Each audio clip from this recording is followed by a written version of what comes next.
Olá, olá pessoal, vamos iniciar a nossa segunda aula. Vamos falar sobre o jogo mental dos negócios. Você tem alguma dúvida que para gerir uma operação, como é no agronegócio, seja ela qual for, afinal de contas não tem nada fácil. Você tem alguma dúvida que a gente precisa estar preparado mentalmente? Eu acho que ninguém tem esse questionamento. E é muito importante a gente entender um pouco sobre mentalidade para que a gente esteja preparado para o nosso dia, para a nossa rotina, para os nossos desafios e para as conquistas que a gente quer alcançar. Muitas vezes a gente se preocupa muito com o fazer, com o operacional e esquece que o que pode estar atrapalhando é exatamente a forma com que a gente está tendo clareza, a forma com que a gente está enxergando, a forma com que a gente está conduzindo, a forma com que a gente está se posicionando. Então, todo dono deve aprender a dominar o jogo mental. E quando estamos falando aqui de donos, de adultos, a gente está trazendo a responsabilidade. Estamos falando com pessoas que têm a responsabilidade nas suas mãos. Então, precisamos ter 100% de responsabilidade e comprometimento. Não dá para terceirizar a responsabilidade, E não dá para que ninguém tenha comprometimento por nós. Tem algumas coisas na vida, que não dá para terceirizar. Saúde, por exemplo. Então, o cuidado, com aqueles que a gente gosta, a condução do nosso negócio no sentido de saber para onde que a gente está indo. Então, é importante a gente estar 100% comprometido. Cuidado com as histórias que você conta para você mesmo. Conte a história certa e mude a sua história. Vou fazer um paralelo aqui, Por exemplo, uma pessoa que tem um hábito ruim, uma pessoa que é um adicto, uma pessoa que é viciado. Ela conta uma história para ela mesma, para ela chegar, naquele local, seja uma dependência em jogo, seja uma dependência química, seja uma dependência em álcool, Como que isso é construído, Tudo isso é construído através de uma história que a gente conta para a gente mesmo. Então, e essa história, se ela é contada todos os dias, ao longo de muito tempo, ela se torna uma verdade. Por exemplo, quando pessoas que se vitimizam, a vitimização é uma história que a gente vai contando para a gente mesmo sobre vítima, ou sobre como a gente não consegue, ou sobre como as coisas sempre dão erradas para mim, ou sobre como isso só acontece comigo. Parece que para mim sempre é mais difícil. Então, uma grande parte disso tem a ver com as histórias que você conta para você mesmo, desde o momento que você inicia o seu dia e que você acorda. Então, o que é preciso, para a gente vencer o jogo mental, A história que a gente conta para a gente mesmo. A gente está trazendo aqui 7 pilares relacionados a isso. O primeiro deles é autoconhecimento e autorresponsabilidade. Quanto mais a gente se conhece, quanto mais a gente entende as nossas reações, quanto mais a gente entende se a gente é uma pessoa mais analítica, ou se a gente é uma pessoa mais emotiva, ou se a gente é uma pessoa mais dominante, ou se a gente é uma pessoa mais conforme. Quanto mais a gente se conhece, melhor é. Autorresponsabilidade, que é exatamente o que nós falamos aqui. Quanto que a gente assume a responsabilidade pelas vitórias e pelas derrotas. É aquele líder que quando perde, foi culpa do time, quando ganha, o mérito e a genialidade foi dele, ou ao contrário, quando você ganha, o mérito é do time, e quando perde, independente de quem errou, a responsabilidade é sua, como dono. Então, autoconhecimento e autorresponsabilidade são pilares fundamentais. O segundo deles é autodesenvolvimento. Então, quanto que a gente busca ver as coisas de outra forma, quanto que a gente busca outras fontes, quanto que a gente busca novas óticas, novas referências, quanto que a gente se mantém em movimento, quanto que a gente é inquieto no sentido de buscar o aprimoramento. O terceiro deles, inteligência emocional, que tem muito a ver com o pilar que a gente falou de domínio pessoal. Quão inteligente, né, emocionalmente nós somos. A gente tem a inteligência cognitiva, que é como que nós executamos alguma coisa, e nós temos a inteligência emocional, que é como que nós reagimos a tudo, né, que nos aflige, a tudo que chega até nós. O quarto, pessoal, é disciplina. Disciplina, quanto que a gente mantém em ritmo aquilo que nós nos comprometemos a fazer. Tenacidade ou resiliência, né? Quanto que a gente se mantém firmes, comprometidos, independente de fazer chuva, sol ou das pancadas que a gente toma. Energia, né? Quanto que a gente está com energia física, mental e espiritual para conduzir os nossos negócios. E o último, estômago. Quanto que de estômago que a gente tem, né, para aguentar aquelas conversas atravessadas, para a gente aguentar as pessoas acomodadas, aguentar conversas sem fundamento, ou para aguentar mudanças de mercado, crises, intempéries, né, climáticas, por exemplo. Então, acabei passando um pouquinho por todas elas aqui, mas vamos aprofundar um pouquinho mais. Autoconhecimento e autorresponsabilidade. Todo problema que você tem, existem 3 envolvidos. Gostaria de trazer essa clareza para você aqui. Todo problema que você tem, existem 3 envolvidos, e isso chama regra dos 3. Para todo problema tem você, para todo problema tem o outro, né? E tem o ambiente, aonde isso está inserido. E quando a gente entende essa regra dos 3/3, a gente pensa muito na questão de influência e de atuação. Então, a única coisa que você tem controle e atuação é aonde? É no seu terço. É a mesma coisa quando nós falamos, né, de fazenda de porteira para dentro. Mercado é porteira para fora. A gente não controla. A gente pode acompanhar, a gente pode analisar, a gente pode prever, mas a gente não pode ditar. Agora, quando falamos de como que nós nos posicionamos, como que nós nos capacitamos, tudo isso que está dentro do nosso terço é onde a gente precisa colocar mais energia, mais atenção, mais presença, porque é onde você tem 100% de controle e responsabilidade. Então, coloque o foco no seu terço. E aí, a gente até falou aqui de vitimização, né? Quando as pessoas colocam esse enfoque no outro, né, que onde nós não temos como mudar a outra pessoa, no máximo como influenciar, ou no cenário que a gente, né, maioria das vezes não tem nenhum tipo de condição de atuar, a gente está colocando nossa energia e nosso enfoque no lugar errado.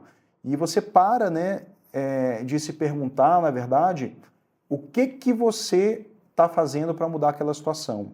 O que você estudou, qual habilidade que você desenvolveu, qual o plano que você fez, né? Qual que é o esforço que você está fazendo, ou atitude, ação que você está fazendo, que você não fazia antes, né? Como que você está cuidando aí da sua energia, dos seus pensamentos, né? Como que você envolve as pessoas, né, para lidar com os problemas, quais foram as metas que você estabeleceu e como que você está acompanhando, por exemplo, a ação, né, desse planejamento que você fez. Então, se você não cuida disso, se você não se desenvolve, se você não cuida das pessoas, se você não tem metas, se você não cuida da sua energia, da sua saúde, como que você quer ter resultados diferentes? Então, autoconhecimento e autorresponsabilidade com um enfoque aonde você tem atuação, que é em você.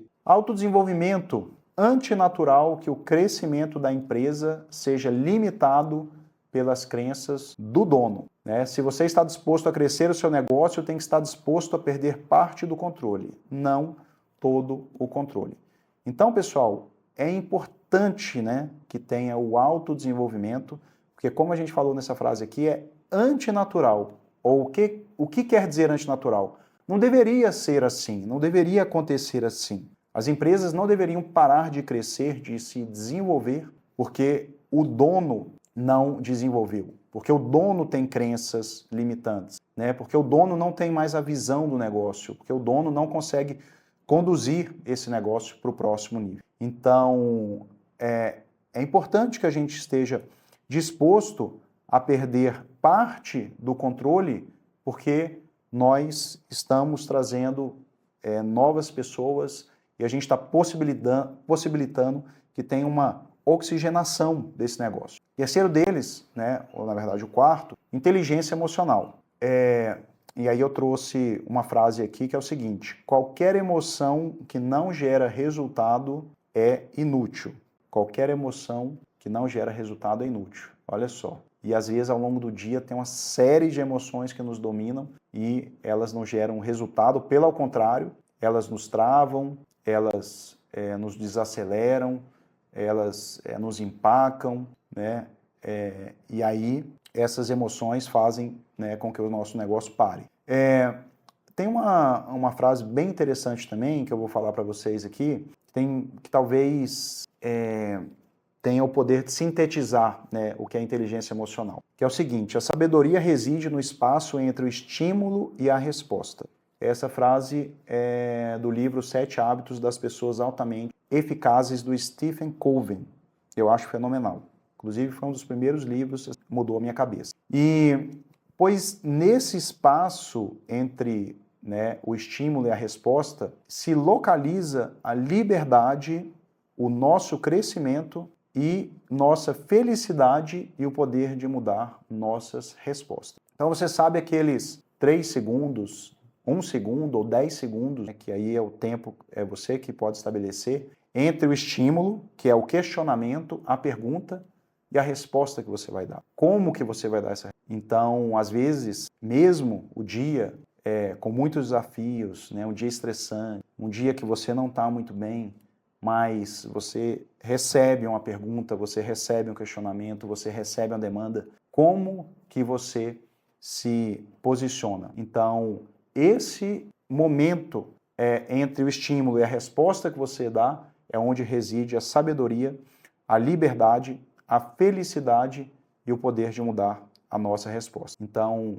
quando a gente pensa em inteligência emocional, eu acho que isso exemplifica muito bem. Outra coisa, a gente não controla o fato, mas a gente controla o que pensamos sobre o fato. O fato é fato. Que ele vai chegar até você, isso não tem como controlar. Agora, o que nós podemos pensar é o que nós pensamos sobre o fato. Você já viu que muitas vezes, né, pelo ser humano, uma necessidade ou uma atração, ou talvez um hiperfoco em coisas negativas, a gente automaticamente sempre transforma o fato em algo negativo?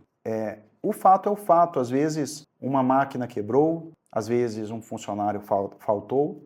Esse é o fato. Agora, como que você vai se comportar sobre esse fato? Se você vai transformar isso em algo que vai dominar a sua hora, o seu dia, e se você vai fazer um alarme com isso, né? Ou como que você vai conduzir os seus pensamentos e as suas ações para que você tenha um comportamento e um pensamento mais adequado possível sobre aquele. Disciplina, pessoal. Disciplina para quê? Como nós falamos aqui da questão do nosso terço, para aprender, para manter a ordem, para ser um bom exemplo, para não perder o foco e para fazer o que tem que ser. Então, nós precisamos de disciplina para manter, né, a engrenagem funcionando, para aprender, para manter a ordem, para ser um bom exemplo, para não perder o foco e para fazer o que tem que ser. Tenacidade ou resiliência. Eu gosto muito dessa palavra resiliência, né, que ela vem de um conceito que é o seguinte, é um conceito de, pensa numa mola. Então, quando você amassa, né, uma mola, quando você tira essa pressão, ela volta para o seu estado natural. Então, é a capacidade que as pessoas têm de voltar ao seu estado natural, ao seu estado original. Isso é resiliência. O mundo, as situações te comprimem, te espremem, né? Mas você, após isso, quando você passa, você volta ao seu estágio original. Existem os desistentes e os que seguem em frente.